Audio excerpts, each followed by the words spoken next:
Here we are in Chapter 8, dealing with prepositions, these little bitty words that communicate relationships between other words or concepts or grammatical units in the sentence. We're very accustomed to these in English, right? The car is in the garage, right? The car is in the garage. In is a preposition. The garage is what's called the object of the preposition. And the whole thing together is called a prepositional phrase, right? A prepositional phrase. Now, in the vocabulary video for the last chapter, we did a lot of the hard work on prepositions already by going over their meanings. I'm going to repeat some of that now in case someone didn't watch that video, or if you're still struggling with the meaning. Basically, with prepositions, one of the big challenges we have is that some prepositions are followed by more than one case. Right? For example, the preposition dia. We'll go to the chart here of two cases. So the preposition dia, along with all these other prepositions here, the preposition dia can be followed by the genitive, and it can be followed by the accusative, and it has a different meaning depending on whether it's followed by the genitive or the accusative. That's hard for students. That's different from English prepositions, right? So if we were reading along in the Greek New Testament and we hit dia and I say, what does this mean? And I covered up the words after it, you'd have to say, I don't know. I don't know what dia means until I see the words that follow, right? And if the words that follow, if the words that follow are in the genitive case, then it would mean, right? What would it mean? It would mean through, right? Through the word. But if the words that follow are in the accusative case, it would mean because of the word. There are also a few prepositions in Greek that can be followed by the genitive, dative, or accusative. And then we're grateful, aren't we, for those prepositions that are always just followed by one case. These are one-case prepositions. So I have these little phrases and memory devices to help you remember the meanings. And if a preposition is followed by more than one case, we're always learning the case-specific meanings in the same order. So for this chart, we're always learning the genitive meaning, then the accusative meaning, the genitive meaning, then the accusative meaning, right? And for the next chart, we're always learning the genitive, the dative, and then the accusative meaning. We're also reminding ourselves that prepositions are extremely flexible in meaning, and that these are just glosses. These are not complete definitions with semantic ranges, right? But many prepositions can be rendered 10, 15 different ways depending on the context. So what's most important is the literary context, and then also making it understandable in English based on what preposition we would normally use in that construction. So let's look first. Some of this is review, maybe if you did your hard work of vocabulary last chapter. Let's look at these prepositions that are always followed by the same case. So appa is always followed by genitive, ek by the genitive, in is always followed by the dative, soon is always followed by the dative, ace by the accusative, pros is always followed by the accusative. So we're not going to worry about trying to memorize that because it's always followed by the same case. And with prepositions, the object of the preposition is almost always right after it, right? There's usually no intervening words, right? It's just, here's the preposition, here's the object of the preposition. Maybe it has an article, maybe it doesn't. Also, many of the times in prepositional phrases like this, the object of the preposition will not have an article, will not have the Greek article, right? It will not have a to or a to or something like that, right? Will not have the article afterwards, but still there will be, within context, be a definite sense to it. So we could say there's a tendency to drop the article even though the noun is definite in prepositional phrases in Greek. So that's just a pattern to be aware of. So we're just going to quickly review some of these little memory devices. Apa sounds like apart, right? Apart from me, you can do nothing, Jesus said. Apart from me, apart from me, you can do nothing. Ek sounds like heck. Get the heck out of here, right? Out of. Get the heck out of here. In sounds like the English in. Soon and very soon we will be with the Lord. Ace sounds like ace. You need to ace this class so you can get into the next Greek class. Or you can think about an ace like a card that you're playing, an ace card, and you throw the ace into the pile of cards. Pros sounds like the beginning of proceed. You proceed to or toward the front of the line. I once had a student I still remember this. This is funny. A student in class, he said, "You know how I remember that?" He said, "I remember it because I fall prostrate toward the Lord. Fall prostrate to or toward the Lord." I said, "Brother, I think you mean to fall prostrate. I think you mean fall prostrate to or toward the Lord. If you've got a problem with your prostate, you need to go to or toward a urologist office." Okay, then we have prepositions that are followed by two cases: genitive accusative, genitive accusative, genitive accusative. So we're always going to learn the meanings, these little glosses, having little clauses or phrases or memory devices. We're always going to learn them in that order. The case-specific meaning, the genitive meaning first, then the accusative meaning. So here we go. Here we go, right? Dia sounds like the Spanish day, dia. You get through the dia because of your faith in the Lord. Kata sounds like a cat. A cat is against a dog according to nature. You met up. Sounds like met up. Met up with someone after the party. Peri is like the beginning of the word periscope. A periscope is concerning or about the safety of the boat. You use it to look around. Huper sounds like up there. I had a southern student. He said, I makes me think about Grandpa. Grandpa lives above us up there. I'm speaking on behalf of Grandpa who lives above us up here. So on behalf of and above. Again, maybe that doesn't work for you. Up there doesn't sound like up there. But for you southern folks from Tennessee, West Virginia, on behalf of Grandpa who lives above us up there. Okay, maybe you'll do something else. I had another student, Hooper, they said it sounded like hoop up in the air for them. So they imagined a basketball fantasy. This is on, they're slamming, giving slam dunk. This is on behalf of so-and-so, and he's above the crowd, right? So maybe that works for you. If not, make up your own. Make up your own little memory device. Hoopa, in the vocabulary section from last chapter, we suggested Ellen, this girl in my class. She said, I imagine, these British guards. You imagine like the people you see at Buckingham Palace with the big, huge hats. I imagine them riding hippos, right? Hippos. Hoopa looks like hippo. And they're riding these hippos, and they're chasing me, and they say, "By order of the king, you're under arrest." Right? "By order of the king, you're under arrest." By and under. Again, the more visual you can make these, the more striking, the more unusual. Sometimes that makes them more memorable and helps you remember them. Epi. Sounds like an EpiPen people use on them if they have allergies, if they have an allergic reaction, they need an EpiPen. They carry it on them, they use it upon them at the moment of crisis. Epi can mean on or upon in any of the cases. So you could just say, I carry an EpiPen on me, I use it upon me, on, upon. Epi has a wide range of meaning, very wide range of meaning.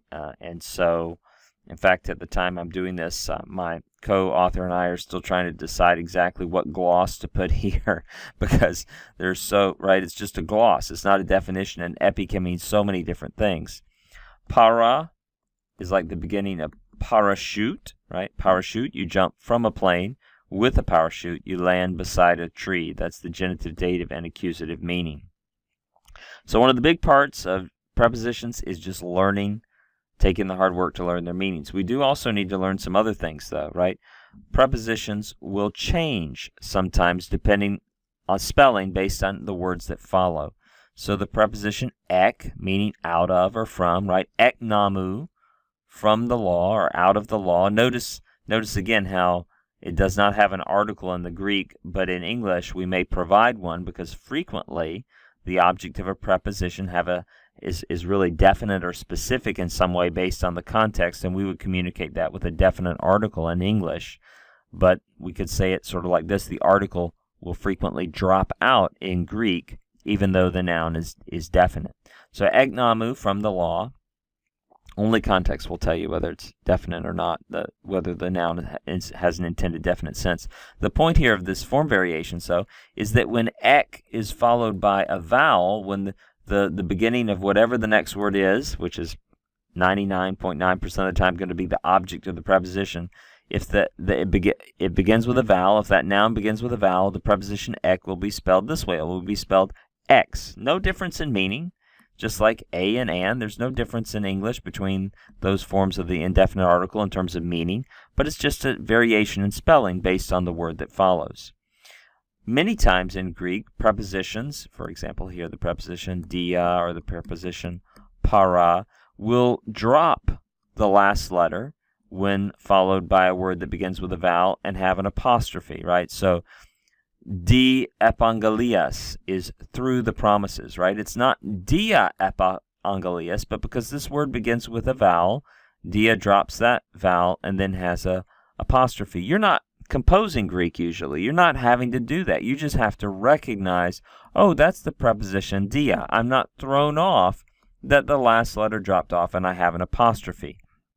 Or here, par angelus, right, then the angels, we're not thrown off that the last letter dropped out and we have an apostrophe instead, right? This is from the preposition para, right, para.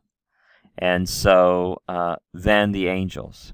And again, we're reminded that prepositions have a wide range of meaning, right? So this is just one illustration of the possible meaning of para. Another thing we need to note is if the word that follows the preposition, right? So here's the preposition, and the word that follows begins with a vowel, right? We'll put this here as the first letter of the word begins with a vowel, and a letter drops off, so we lose the last letter of the preposition, and then the letter that's left is a pi. And the vowel here has a rough breathing mark, right? It's a vowel with a rough breathing mark. Then the pi will aspirate to a phi. Now that sounds really complicated. It sounds more complicated than it is. Here's the deal. So we have the preposition appa. If it's followed by a word that begins with a vowel, it becomes op. If the vowel has a rough breathing mark, the op becomes off, right? So it's recognizing appa, op, off. It's all the same word. It's just, is it followed by a consonant? Is it followed by a vowel with a smooth breathing mark? Is it followed by a vowel with a rough breathing mark, right? That's what happens with that. And what if the letter is not a pi, but is a tau? Well, the tau will become a theta. Technically, the term is aspirate, right? So, for example, with the word meta, if it's followed by a word that begins with a vowel with a smooth breathing mark, it becomes met. If it's followed by a vowel with a rough breathing mark, it becomes meth. Meta, meth. The same word, just spelled differently if it's followed by a consonant, if it's followed by a word that begins with a vowel with a smooth breathing mark, or if it's followed by a word that begins with a vowel with a rough breathing mark. So some illustrations of that up here. Off hemeron, from the days, or meth hemeras hex, after 6 days. What we don't want to happen is you to just not pay attention to that. And you're like, yeah, I got it, meta. And then, a few weeks later, we run into this in some translation, and you're like, hey, I've never seen that word before, Dr. Plummer. I know all my vocabulary cold, but I do not know that word. You say, well, that's just the preposition meta, and it's just changed spelling because it's followed by a vowel that begins with a rough breathing mark, so it has become meth. It's just the word meta, right? Meta can mean with, it can mean after, it can mean other things too, but those are two common meanings: with followed by the genitive, after followed by the accusative. And because this is the accusative here, within the context, this is the accusative, so it's after 6 days, right? After 6 days. Okay, so just summarizing the way that some of these prepositions are going to change. Appa, followed by a vowel with a smooth breathing mark, is op, followed by a vowel with a rough breathing mark is off, right? Same word, just spelled differently. Dia, if it's followed by any vowel, will become D with apostrophe. Ek, followed by a vowel, will become X, right? Epi, followed by a vowel with a smooth breathing mark, will be ep, followed by a vowel with a rough breathing mark, will be F. Kata, followed by a vowel with a smooth breathing mark, will be kat, followed by a vowel with a rough breathing mark, will be kath. Meta, followed by a vowel with a smooth breathing mark, is met, followed by a vowel with a rough breathing mark, is meth. Para, followed by any vowel, is going to be par. Hoopa, followed by a vowel with a smooth breathing mark, is hoop, followed by a vowel with a rough breathing mark, is hoof. Okay, a little bit more word here about the way that prepositions can affect the meaning of verbs. Right, so we are learning about prepositions and how they can occur by themselves, and they can also occur as part of what's called a compound verb, right? Ekbalo. Balo by itself means to throw. Ekbalo means to throw out.